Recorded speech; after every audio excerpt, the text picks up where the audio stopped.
The music theory curriculum is set up so that the students have to learn to write different components of the course, and they spend 4 days a week doing that.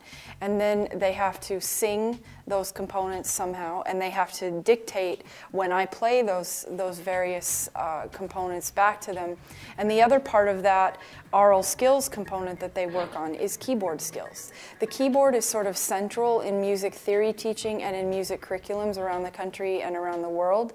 And so every music theory course in the United States has a keyboard skills component. Each individual headset is set up so that I can talk to every student individually.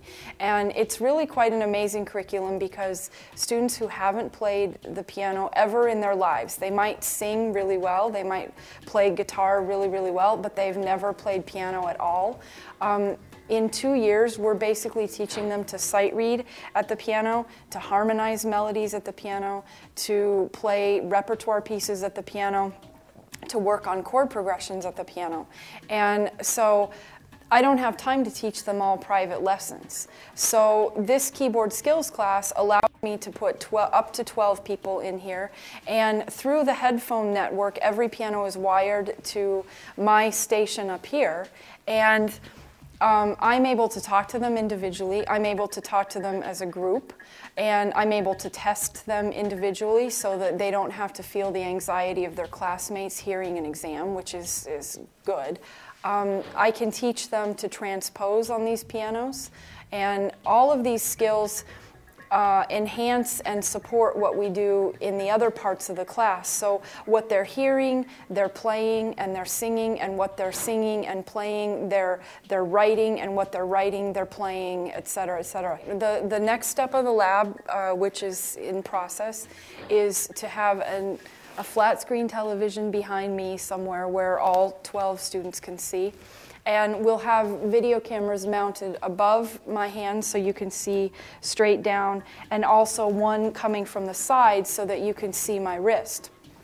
And I'll be able to switch between those two views. Right now I have to, the only inefficient part of this lab right now is the fact that I have to cue all of those hand positions verbally. When the LED TVs are installed, or sorry, excuse me, LCD TVs are installed, I'll be able to flip a switch and say, look at my hand position, and they should be able to find it. I think one of the neat things about this lab is that it really illustrates how technology can be applied to the field of music. I think a common misconception, and I can say that I probably had the same misconception growing up. When I was in elementary school, we didn't have any technology in our elementary music class. We didn't have much technology in high school choir, for instance, or all the things I was involved in. I didn't have technology when I was taking private piano lessons.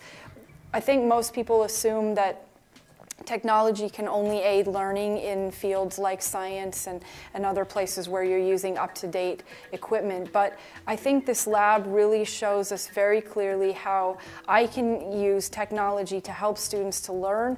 I can teach them rhythm, I can teach them technique, I can teach them how to read notes better on the page, and I can do it more quickly because I can serve 12 people at a time through this kind of lab as opposed to having to teach a private piano lesson. The reality is that almost anybody who performs music, even if they're just performing and not teaching, the piano becomes a central part of studying music because you can hear more than one note at the same time. You can check your intonation if you're a voice major. So this lab has just made it much more streamlined for me to be able to work with the curriculum that we have in place.